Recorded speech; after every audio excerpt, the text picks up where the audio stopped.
Terus Mas Cuma yang jalan dari Mekah ceritanya bi. Nah, iya alhamdulillah memang saya barusan selesai menjalankan ibadah umroh kemarin Mas Yevi. Ya, saya bersyukur, saya juga berterima kasih kepada teman-teman semua. Tanpa teman-teman juga Batu Beling juga tidak seperti ini kan gitu Pak ya.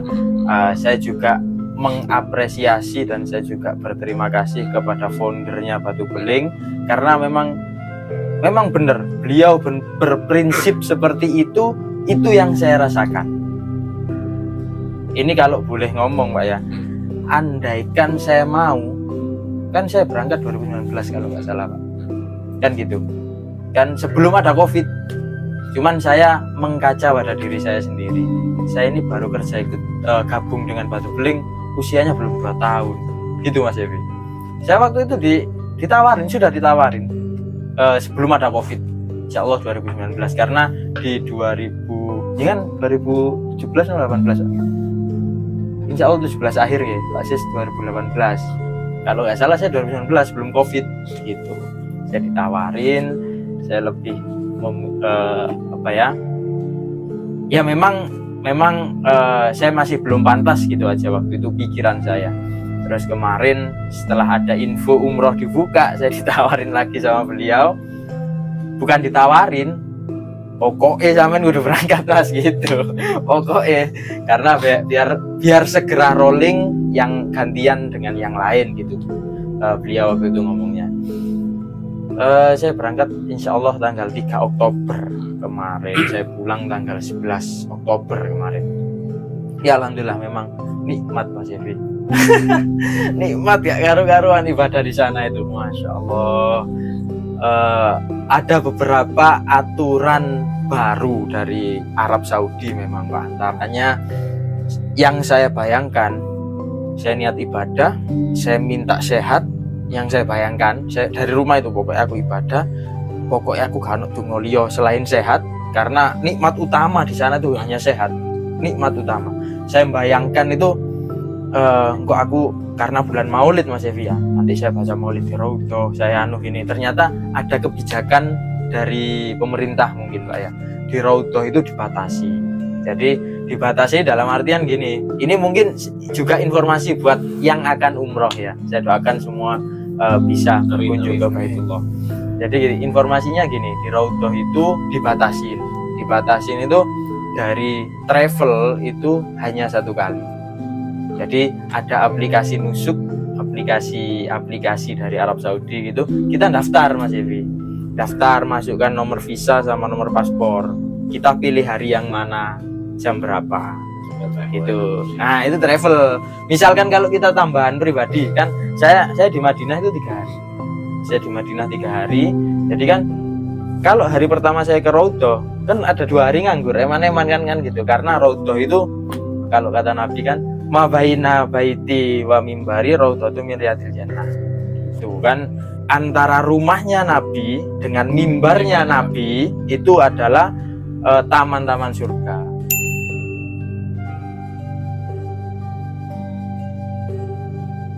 Di situ tempat doa mustajabah kan gitu katanya.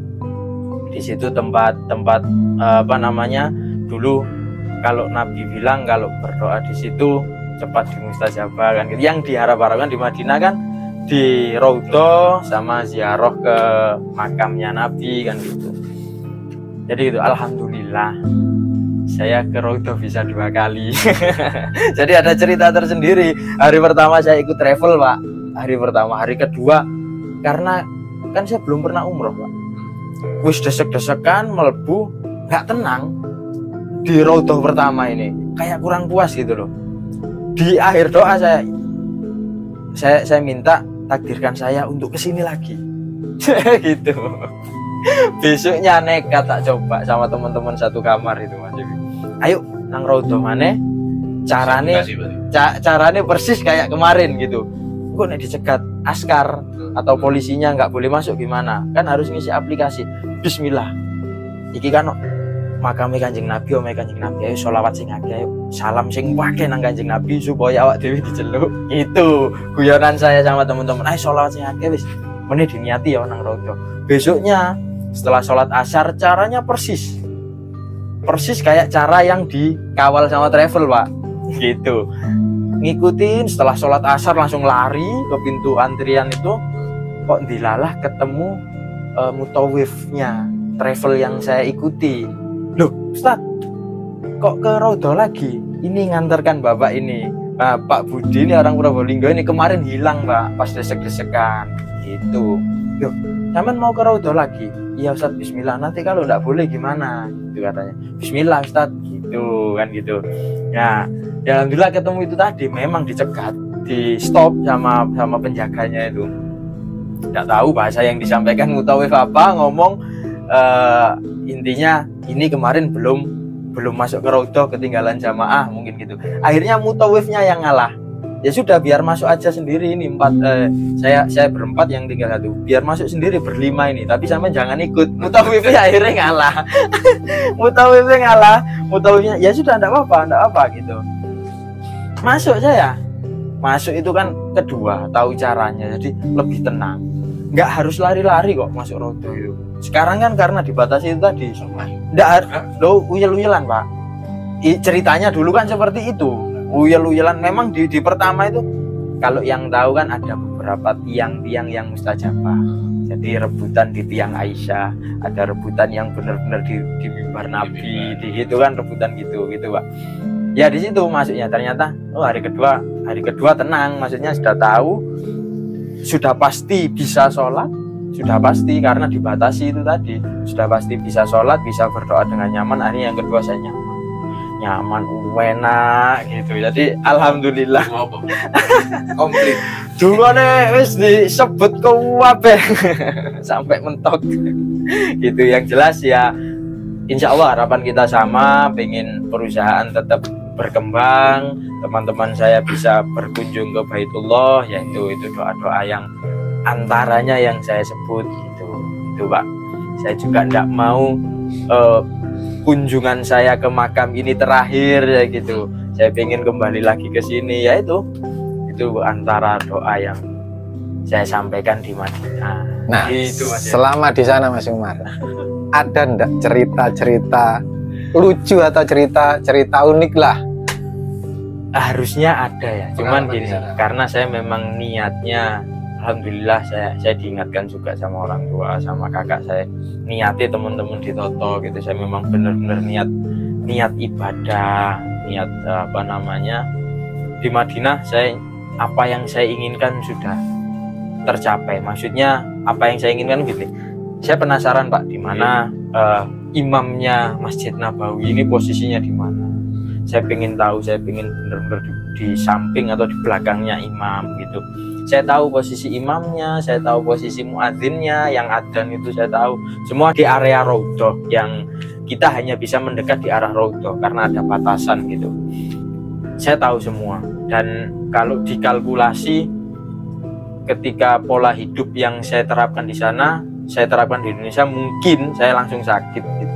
Kalau dihitung tidur itu hanya 2 jam, 2-3 jam gitu. Jadi tapi saya enjoy di sana. Memang benar-benar nikmat. Meskipun ya di Madinah saat itu cuacanya panas. Saya di Madinah panas. Kalau lihat di aplikasi itu suhunya sampai 40 derajat. Nah, alhamdulillah, tapi yang katanya orang-orang sampai pecah-pecah, sampai itu sudah saya antisipasi. Saya mengantisipasi dengan dibelikan sama istri lip balm, saya pakai lotion gitu. Memang di sana itu panas tapi tidak keringetan Pak, bukan adem. Panas tetap panas tapi tidak keluar keringat. Panas saya nggak keringetan, itu berarti nggak mampu, tidak bau badan. Kalau cerita-cerita aneh-aneh ya ada. Saya sempat ditangkap polisi Madinah. Saya ditangkap polisi Madinah gara-gara ngerokok itu. Itu Mas Yafi. Saya ditangkap polisi Madinah. Ya alhamdulillah, dulu pernah belajar di pondok pesantren, jadi kan tahu sedikit bahasanya orang sana ya, bahasa Arab gitu. Saya berempat ya, saya dari Surabaya, ada 3 orang ini dari luar Jawa. Gitu. Nggak tahu kebetulan kok moro-moro serawung gitu. Lalu ada polisi, ya saya ngomong aja, polisi tersebut minta visa Pak, minta visa, tapi ngomong bahasa Arab ya, minta visa. Ketiga orang ini dorong saya enggak tahu itu ngomong apa itu, kamu aja yang ngomong gini. Ya kamu aja yang ngomong apa. Nah, saya ngobrol dengan polisinya itu, polisinya bilang minta visa. Gitu ya, saya sampaikan ketiga orang itu. Iya, saya tunjukkan yang saya mau bukan ini, saya minta visa. Itu ketiga orang ini saya sampaikan minta visa. Saya bawa gini, yang orang Sumatera saya bawa, ditunjukkan ke polisinya, visanya difoto, Pak. Difoto, visanya difoto. Nah, yang 3 ini kan ditanya, saya bilang nggak boleh tak bujui. Polisinya, saya ini ketuanya. Nah kan paspornya kan ditinggal di hotel, sampai tunggu sini saya ambilkan gitu. Saya ambilkan arah ke hotel, begitu ada dekat dengan pintu Masjid Nabawi, saya menggok aja masuk. Gitu. Ternyata katanya mutawif, katanya Ustadz pembimbingnya Pak, kalau sampai visanya difoto itu katanya kena denda. Dendanya waktu di Jeddah, waktu pulang gitu ya. Alhamdulillah akhirnya lolos ke polisi, meskipun dengan derdegak karu-karuan gitu. Gara-gara merokok gitu. Gara-gara merokok itu. Ya ada aja cerita. Ini cerita buat bawa pulang ini. Gitu. Jadi intinya gini, sahabat Ngobus, bahwa di Batu Beling saya pengen semuanya di Batu Beling, tim Batu Beling benar-benar mulai mengamalkan yang rukun Islam yang 5 tadi itu. Ayo dibenahi niati, semua itu hanya untuk Allah dan Rasulullah. Ayo dibenahi sholat kita, kemudian puasa kita apa, tak embel-embeli tadi itu ya, jangan sampai kita memasukkan yang haram ke mulut kita. Kemudian berbagi ya, sedekah, berbagi yang saya sampaikan tadi, bahwa bersedekah adalah cara perusahaan, cara saya berbisnis dengan Allah. Berinfak adalah cara kita berinvestasi kepada Allah. Dan yang terakhir, bahwa niat aja, niat untuk ibadah, niat untuk umroh, jadi niat untuk bersujud di Baitullah, di Batu Beling, bukan suatu keniscayaan ya. Itu soalnya ya sudah, kami memang memberi motivasi, dan saya sebutkan itu hadiah yang terbaik buat saya sebagai founder. Itu hadiah terbaik, bukan uang yang terbaik. Sama tak kayak duit 30 juta seneng bibit udah umroh. Saya berikan uang, hasilnya paling dibelikannya nggak bener habis. Tapi begitu saya berangkat ke sana, harapan saya mudah-mudahan imannya semakin baik. Nah, imannya gak apik ya memang ada yang salah dalam diri dia yang harus diperbaiki. Insya Allah kalau imannya baik, insya Allah perusahaannya akan baik. Itu intinya itu. Jadi saya ingin nanti mungkin berikutnya lagi siapa Mas Yevi atau siapa, silahkan nanti. Bahkan saya sudah sampaikan, kalau perusahaan ini berkembang lebih cepat, mungkin bukan hanya 1, bisa 2 orang, 3 orang. Jadi mungkin gini Mas Umar, bahwa kegiatan umroh itulah salah satu cara Batu Beling mengembalikan itu ke Allah, supaya apa, orang-orang yang hebat itu mulai saya kira pulang dari Mekah, kalau insya Allah kan artinya kan mulai ya kan? Alhamdulillah. Mulai gak bisa nonton, oh iya seperti ini. Dan minimal tadi itu, sebagai seorang muslim, minimal kalian bisa bersujud di Baitullah ya. Terus apa lagi Mas Evi sebelum di closing Mas? Mungkin ini Mas Umar, Iya pesan-pesan dari jenengan buat sahabat Ngobus dan sahabat Batu Beling, terutama bagi sahabat Ngobus sama Batu Beling yang muda-muda ini, kiatnya biar bisa survive di dalam pekerjaan, juga dalam kehidupan kedepannya. Monggo ribut. kalau pesen-pesen apa Mas Evi ya, saya tidak mau kasih pesan atau apa ke teman-teman karena Motivasi, Mas. teman-teman yang Motivasi. lebih anu ya, ini yang saya rasakan saja, yang saya rasakan selama saya jadi keluarga besar Batu Beling. Memang apa yang disampaikan oleh founder, apa yang disampaikan oleh teman-teman yang sudah lebih dulu gabung di Batu Beling, itu memang iya benar. Apa yang disampaikan Pak Anto barusan ini sudah saya rasakan semua. Bahkan sampai, mohon maaf, dari gaji pun, saya ingat betul beliau ngomong, ojo didelok gaji ini sakmene, tapi nek sampean bener-bener totalitas, loyalitas, amanah perusahaan ngomongnya, perusahaan nggak akan tutup mata. Itu memang bener saya rasakan, itu memang bener saya rasakan. Dan saya juga nggak menyangka bisa teman-teman Pak, teman-teman yang satu bukan teman-teman satu kloter kemarin umroh itu bilang, hebat sampean Mas, si enom wis umroh, dikira saya bisa umroh. Saya juga, ya Allah, aku ya si enom, saya masih umur 26. Wis saya di sana juga anu Pak, nangis itu gini, ya Allah, kenikmatan kok ngene iki kok aku sih sing ngrasakno, kok gak ibuku sih ngono. Sing koyo ngene-ngene iki kan, ini juga semua tidak terlepas dari doa orang tua saya kan gitu. Tugasmu besok. Ya ini saya berdoa seperti itu. Intinya saya tidak mau berpesan ya apapun, ini semua benar yang disampaikan founder atau yang disampaikan Pak Anto tadi, semua benar adanya. Jadi ya situ mungkin janjinya beliau dengan yang di atas, mungkin seperti itu.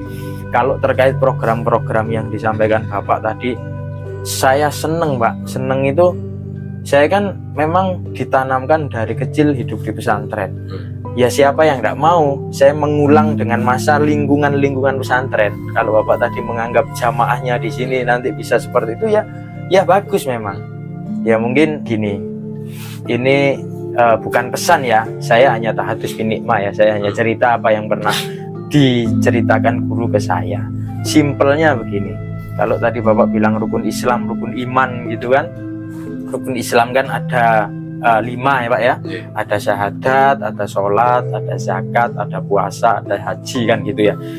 Dulu guru saya mengumpamakan gini Pak, ini ada botol, untuk botol nggak bisa berdiri sendiri, untuk megang botol, untuk meraih impian ini kan perlu jari 5 ya, perlu menggapai. Kalau tadi Bapak mengumpamakan kodok dan kodarian gitu ya, haji ini ada ketentuan, wajib haji kalau mampu, kalau nggak mampu kan nggak haji. Oke, nggak apa-apa, misalkan belum mampu kan gitu ya. Zakat bagi yang mampu juga, misalkan orang fakir miskin tapi diusahakan zakat. Andai kan nggak punya harta sama sekali, nggak zakat nggak apa-apa ya. Puasa kalau sakit kan boleh nggak puasa kan gitu, nggak puasa nggak apa-apa kan gitu. Lah ini kira-kira pegang 2 ini seberapa kuat kita, seberapa kuat pegang tanpa sholat itu gratis. Sujud itu kalau katanya Gus Bahak, kita diberikan nikmat bisa sujud itu sudah rezeki yang sangat besar kan gitu ya. Gampang, sholat itu gampang gratis, mosok kebacut men gak sholat. Itu guru saya dulu gitu berpesan ke saya. Nek iki mbok culno pisan iso tangan teki. Kan kira-kira gitu. Sing dikarepi akeh ya kudu dicekel kuat-kuat kan ngoten. Dengan ngelakoni 5 rukun iman tadi. Apa mana syahadat? Syahadat itu kan gampang pol. Kalau secara syarat ya, syarat masuk Islam kan gitu Mas Evi. Hanya ngucap saja, nek gak ono dasar blas ya logor. Gak iso lapo-lapo kan gitu. Agar ini tidak direbut orang atau agar cita-cita kita semua tercapai. Ini hanya perumpamaan botol kan gitu. Nek cekel loro ngene lho. Gampang lah nggak logore daripada kita 4 wis misalkan belum mampu haji. Kan angel dia. Itu dulu guru saya ngomongnya seperti itu. Jadi tidak ada alasan untuk meninggalkan sholat. Intinya gitu, tidak ada alasan untuk tidak puasa, tidak ada alasan untuk tidak zakat, intinya gitu. Singkatnya seperti itu Pak ya, mudah-mudahan apa yang kita harapkan semua bisa tercapai ya. Untuk teman-teman saya, sudah nikmati saja prosesnya, nikmati saja prosesnya, tidak usah berpikir yang aneh-aneh. Ketika kita menikmati proses, kita menjalani apapun itu dengan ikhlas, bukan founder atau bukan Pak Anto, bukan atasan kalian semua yang nilai. Nek sampean ngelakoni ikhlas iki lho pangeran gak meneng.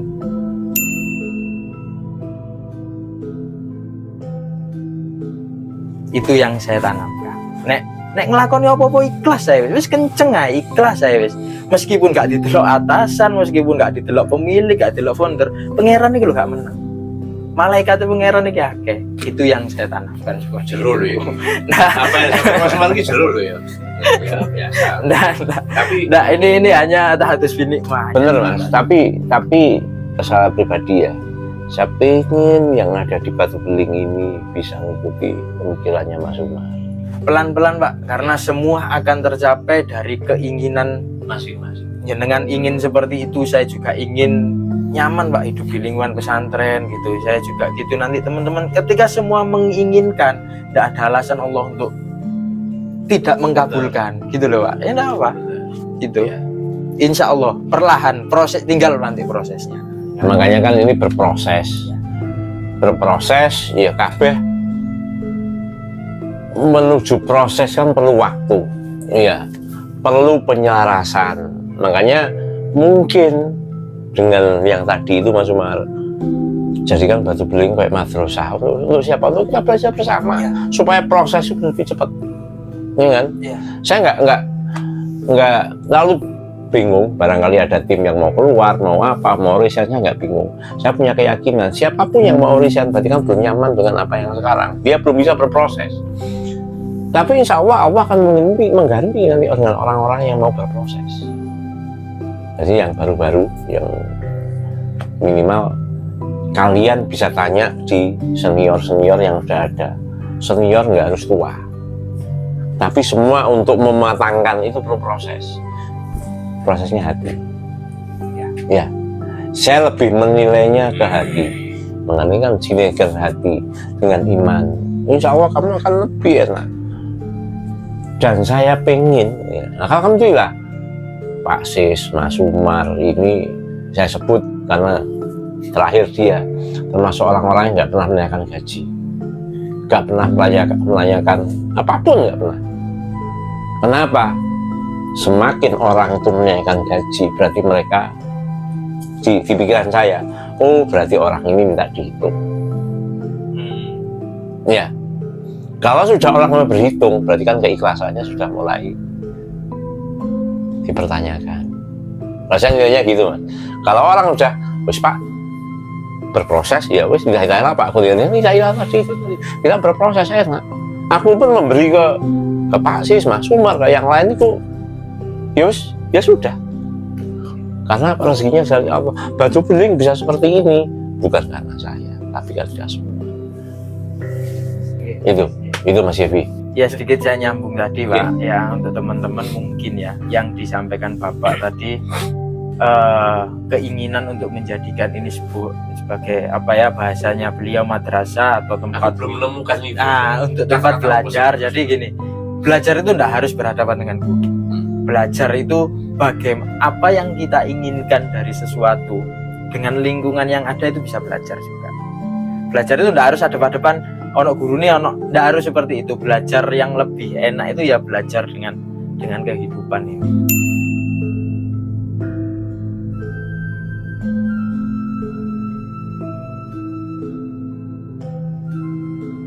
Justru itu Mas Umar, jadi Batu Beling seperti tempat belajar untuk hidup ya. Oh ki apik ya ditinggal, oh ki gak kok ngene ya. Kan kita bisa saling tukar pikiran, wingi jari bapak ini gak oleh ya, tanya yang lain. Kalau memang nggak boleh ya sudah, memang itu sudah ojo ditabraki lagi. Itu Mas Yevi ya. Udah cukup kira-kira Mas ya. Oke sahabat Ngobus, alhamdulillah mungkin ini episode yang agak beda. Ini adalah episode yang memang muatannya bahwa Batu Beling itu saya sebagai founder pengen menjadikan Batu Beling ya seperti yang kita obrolkan tadi itu. Saya berharap semua tim yang ada di Batu Beling mau mengerti, mau belajar, mau menjadi baik. Kalau tagline-nya yang pertama kita kan belajar menjadi baik lah. Kita mau berubah. Mulai siapa? Ya mulai dari tim-tim yang ada di bawah kita. Kalau ada yang salah, ditegur, di apa, harapan saya itu ya mungkin kalau saya pribadi, kalau selama saya masih mau menegur, itu berarti tanda saya masih sayang kepada mereka. Tapi kalau saya sudah diem, biasanya enggak. Saya kadang-kadang sudah diem gitu, saya sudah, oh ya sudah, berarti anaknya orang ini ya seperti ini, nggak perlu lagi saya sayangnya wis kalong. Selama masih mau dinasehati, dimarahi. Justru kalau mungkin bagian tim-tim yang baru, sekali tempo tak marahi mas, tak omeli, itu rasa sayang saya kepada kalian. Supaya apa? Apa yang kamu hasilkan lebih bagus lagi. Wah bapak ini cerewet, ini salah. Akhirnya apa? Pekerjaanmu sakmono. Tapi kalau oh iya pak, insya Allah saya lebih baik lagi. Nanti kalau yang mendapat hasil siapa? Ya kalian saya kayak Mas Umar ini, Mas salah loh ya, ini loh ya, itu. Dan saya menjadikan yang ada di Batu Beling bukan anak buah, tapi sebagai mitra diskusi. Saya malah merasa menyuruh sampean. Menyuruhnya kan mesti tantangan, Mas Umar coba kali ini udah explore. Kenapa? Saya pengen jangan hanya di pikiran saya. Mungkin pikiranku sama ini, tapi kalian bisa nambahin lagi. Itu sahabat Ngobus, mungkin sore ini yang bisa saya sampaikan, episode kali ini saya sampaikan. Mungkin ada salah-salah kata atau apa, saya mohon maaf. Di akhirnya, Assalamualaikum warahmatullahi wabarakatuh. Waalaikumsalam warahmatullahi wabarakatuh.